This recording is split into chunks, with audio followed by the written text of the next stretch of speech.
Estados Unidos acabaram de lançar 40 toneladas de bombas na instalação nuclear fortemente fortificada do Irã e nos depósitos de mísseis. Desta vez, não foram apenas as entradas e saídas dos túneis que foram atingidas. Foi mais profundo.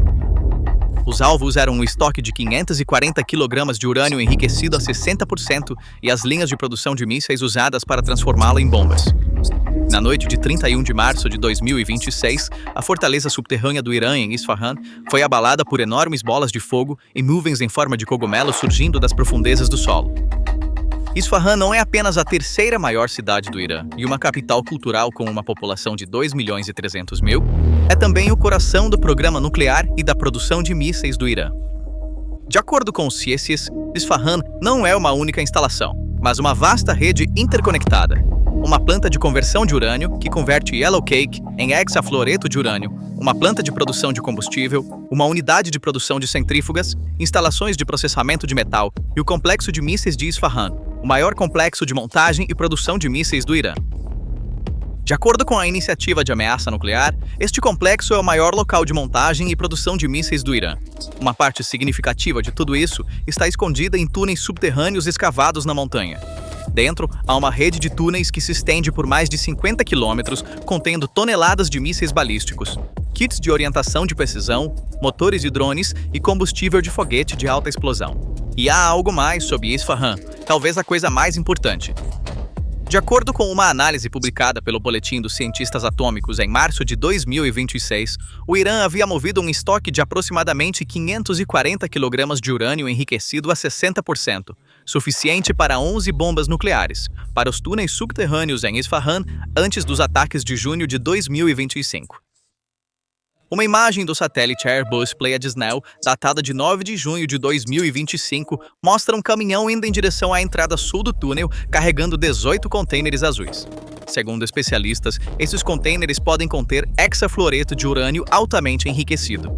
A AIEA ainda não conseguiu visitar esta instalação. A partir de março de 2026, o status da instalação, sua capacidade e se contém material nuclear permanecem desconhecidos. 3 enormes entradas de túnel esculpidas na encosta de 1.700 metros de altura da montanha, cada uma revestida com concreto armado espesso, completamente enterradas sob a terra nos últimos meses e comercializadas como um labirinto impenetrável. O Irã havia depositado sua confiança na força desta montanha e em suas cidades subterrâneas. No entanto, na noite de 31 de março, um ataque aéreo dos Estados Unidos destruiu esta enorme instalação. A primeira bomba caiu 10 minutos após a meia-noite. As forças dos Estados Unidos e de Israel primeiro desativaram os radares de defesa aérea Bavar 373 e S-300 no aeroporto de Isfahan, cegando os olhos defensivos da cidade. Com seus olhos cegos, aeronaves bombardeiras deslizaram pelo céu sobre Isfahan, completamente silenciosas e sem deixar rastro. Eles usaram bombas quebra-bunker de 2.000 libras, principalmente lançadas por bombardeiros furtivos B-2 Spirit, bem como F-15A Strike Eagles e Beyond the Lancers. O ataque aéreo foi tão devastador que o The Wall Street Journal citou a descrição de um oficial dos Estados Unidos sobre um alto volume de munições penetrantes. Imagens de satélite, Maxar, Planet Labs, vídeos de explosões e a intensidade das detonações secundárias levaram analistas independentes a estimar que mais de 40, algumas estimativas variam entre 45 e 50, munições GBU-31, Blue 109 foram usadas. Sim, exatamente mais de 40 monstros equipados com BLU-109 e GBU-31 Jordan transformaram a rede de túneis a quilômetros de profundidade dentro da montanha em um inferno em questão de segundos. O alto volume mencionado pelo The Wall Street Journal provavelmente envolveu o uso de 36 a 41 toneladas de bombas destruidoras de bunkers naquela noite. Então, uma reação em cadeia infernal começou. Quando essas munições de 907 quilos atingiram a superfície, em vez de explodirem, elas penetraram no concreto reforçado de 1,83 m de espessura e nas camadas de rocha, penetrando profundamente na montanha. Graças ao fusível retardado, as bombas detonaram no coração dos túneis subterrâneos. E é aqui que a física entra em ação.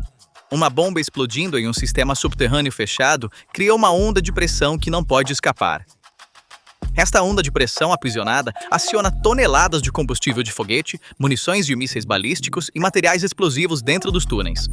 As enormes explosões secundárias mostradas nos vídeos são evidências dessa reação em cadeia. O sistema de túneis pode ter atuado como um amplificador, multiplicando o efeito da bomba. Mesmo uma única bomba perfuradora de bunkers parece ter causado uma destruição muito maior do que poderia sozinha, ao desencadear os estoques subterrâneos. A montanha parecia explodir de dentro para fora. Desmoronamentos, incêndios, colunas de fumaça. O enorme complexo subterrâneo ao pé do Monte Safa está repleto de crateras vermelhas. Plantas de enriquecimento de urânio, instalações de fabricação de combustível, base aérea de Badar e todas as instalações críticas na área circundante. Trump fez uma declaração chocante imediatamente após o ataque. E estamos a $4 sim, e temos um país que não vai lançar uma arma nuclear contra nós. É digno de nota que uma declaração foi feita neste exato momento, implicando que a produção da bomba nuclear do Irã havia terminado e que o povo americano estava agora seguro, porque o alvo atingido naquela noite não era uma instalação comum. Com base na declaração de Trump sobre as capacidades de produção nuclear e de mísseis, que mencionamos no início, e considerando os efeitos de ataques anteriores, todas essas instalações críticas podem ter sido obliteradas ou tornadas inoperantes. A história do bombardeio de Isfahan não começou em março de 2026. Começou um ano antes, e a cada vez os ataques foram mais profundos. Primeira onda. Como parte da Operação Leão Ascendente, que começou em 13 de junho, a Força Aérea Israelense atacou o Centro de Tecnologia Nuclear de Isfahan. 4 estruturas críticas, incluindo a planta de conversão de urânio, a fábrica de placas de combustível, a unidade de produção de metal e o Laboratório Central de Química foram danificadas ou destruídas. Mas Israel tinha um problema. Faltava munições capazes de penetrar em instalações subterrâneas profundas. Podia atingir a superfície, mas não conseguia alcançar debaixo da montanha. A segunda onda. No dia 22 de junho, os Estados Unidos intervieram. Durante a Operação Martelo da Meia-Noite, 7 B-2 Spirits decolaram da base aérea de Whiteman e chegaram ao Irã após um voo ininterrupto de 18 horas. Um total de 14 bombas GBU-57A-B foram lançadas em Fordol, Natanz e Isfahan, as bombas convencionais mais pesadas do mundo, pesando 13.600 kg e medindo 6 metros de comprimento. Em Fordal, 12 bombas foram lançadas sequencialmente em 2 eixos de ventilação, mergulhando profundamente na montanha. A primeira bomba quebrou a cobertura de concreto, enquanto as seguintes desceram a 300 metros por segundo pelo eixo, detonando dentro do complexo subterrâneo. 30 mísseis de cruzeiro Tomahawk disparados de um submarino dos Estados Unidos também colapsaram as entradas dos túneis em Isfahan. Naquela noite, Trump escreveu: "Todos os aviões estão retornando em segurança. Hora de paz." Mas o estoque de urânio não pôde ser localizado. 9 meses depois, a AIEA ainda não sabe onde está. Terceira onda. Quando a Operação Fúria Épica começou em 28 de fevereiro de 2026, Isfahan estava entre os alvos desde a primeira noite. A base aérea e as instalações militares foram atingidas. No dia 1º de março, os edifícios de entrada em Natanz, na província de Isfahan, foram novamente alvos, e imagens de satélite confirmaram que pelo menos 3 edifícios sofreram danos graves. No dia 2 de março, o quartel-general regional do IRGC, em Isfahan, foi atingido. No dia 3 de março, Israel atacou uma instalação secreta de desenvolvimento de armas nucleares subterrâneas, conhecida como Minzadai. No dia 9 de março, ataques no centro histórico de Isfahan danificaram locais do Patrimônio Mundial da Unesco, incluindo a Praça Naksh-e-Jahan, o Palácio Shehel Sotum e Ali Kapu. A intensidade dos ataques estava até afetando o tecido histórico da cidade.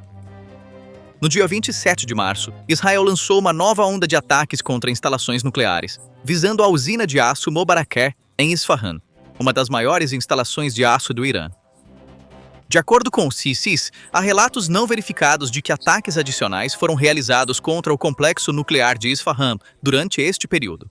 Em outras palavras, Isfahan estava sendo atacada quase toda semana durante um mês. A base aérea, a sede do IRGC, as entradas das instalações nucleares, a indústria de defesa e a usina siderúrgica. Mas todos esses ataques foram focados na superfície ou nas entradas. O verdadeiro alvo sob a montanha, o depósito de munições e o estoque de urânio, ainda estava intacto. Na noite de 31 de março, a quarta onda chegou, e desta vez o alvo era diretamente subterrâneo. Incapaz de proteger seu espaço aéreo, instalações subterrâneas e ativos nucleares no campo de batalha, o Irã respondeu com uma contramedida assimétrica.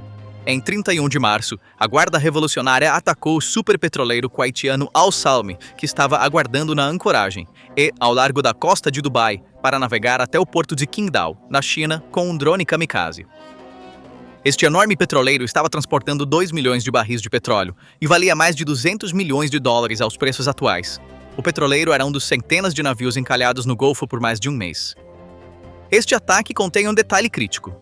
O Al Salmi foi atingido não nas águas estreitas do Estreito de Hormuz, mas na área de espera do porto de Dubai, que os navios consideram segura. De acordo com dados do MTO do Reino Unido, 24 incidentes envolvendo navios foram relatados desde o início do conflito. A mensagem do Irã é clara: as águas fora do Estreito de Hormuz também não são seguras. Simultaneamente, o parlamento iraniano aprovou um projeto de lei que vincula o trânsito pelo Estreito de Hormuz a uma taxa de trânsito baseada no real e proíbe completamente navios dos Estados Unidos e de Israel. E o custo global dessa medida é pesado. O Brent subiu para $115 e o WTI para $105. Nos Estados Unidos, os preços da gasolina ultrapassaram $4 por galão pela primeira vez em quase 4 anos. O índice MSCI Ásia-Pacífico caiu 13% em março, apagando todos os ganhos de 2026 de uma só vez. Analistas alertam que, se o Estreito de Hormuz permanecer fechado, os preços do petróleo podem disparar para $200. Atacar Isfahan foi fácil, mas abrir o Estreito de Hormuz não parece ser. No dia 31 de março, Trump emitiu um ultimato claro através das redes sociais. Se um acordo não puder ser alcançado em breve e o Estreito de Hormuz não for aberto imediatamente, destruiremos completamente todas as usinas de energia do Irã, poços de petróleo, ilha de Hag e talvez até suas usinas de dessalinização. O segundo prazo dado ao Irã, marcado para 6 de abril, está se aproximando. No entanto, de acordo com um relatório do The Wall Street Journal, Trump disse aos seus assessores que ele poderia estar disposto a encerrar a campanha militar mesmo se o estreito permanecer fechado. Essa contradição criou uma breve sensação de alívio nos mercados, mas o problema subjacente continua sem solução. Mas o lado iraniano pinta um quadro completamente diferente. O lado iraniano, no entanto, está rejeitando as propostas de paz dos Estados, classificando-as como excessivas e irracionais. A cada dia que passa, uma solução diplomática fica um pouco mais distante. Em meio a tudo isso, o compartilhamento por Trump de uma foto de uma nuvem de cogumelos subindo de Isfahan sem qualquer explicação foi mais do que apenas uma vitória militar. Este foi um movimento calculado de guerra psicológica. A mensagem para o regime foi clara: estamos atacando você em seus redutos mais confiáveis no subsolo, e isso é tão rotineiro para nós quanto uma postagem nas redes sociais. O pânico que essas imagens causaram dentro do regime expôs o colapso da promessa de "as montanhas vão protegê-lo" ao público doméstico. Para impedir que essa verdade se espalhasse, o Estado iraniano restringiu drasticamente o acesso à internet em todo o país. De acordo com alguns relatos, reduziu para 1%, um dos maiores apagões digitais da história. Mas a informação não para nas paredes. Conexões de internet via satélite e o uso de VPN são amplamente difundidos, e vídeos das explosões em Isfahan começaram a circular nas redes sociais iranianas dentro de algumas horas. O povo iraniano está vendo com seus próprios olhos que o slogan há muito prometido pelo estado de segurança sob as montanhas não reflete a realidade. A maioria dos iranianos está questionando para onde a guerra está levando o seu país. E talvez a pergunta mais inquietante seja esta. Os Estados Unidos mobilizaram o exército mais poderoso do mundo, reduziram a capacidade militar do Irã em 70%, desmontaram sua doutrina subterrânea e atrasaram seu programa nuclear. Mas ainda não conseguiram abrir uma via navegável de 30 quilômetros. GBU-57 podem explodir montanhas, mas não há arma mágica para limpar as minas, drones kamikaze, embarcações de superfície não tripuladas e mísseis antinavio disparados da costa no Estreito de Hormuz. Uma operação de desminagem poderia levar semanas.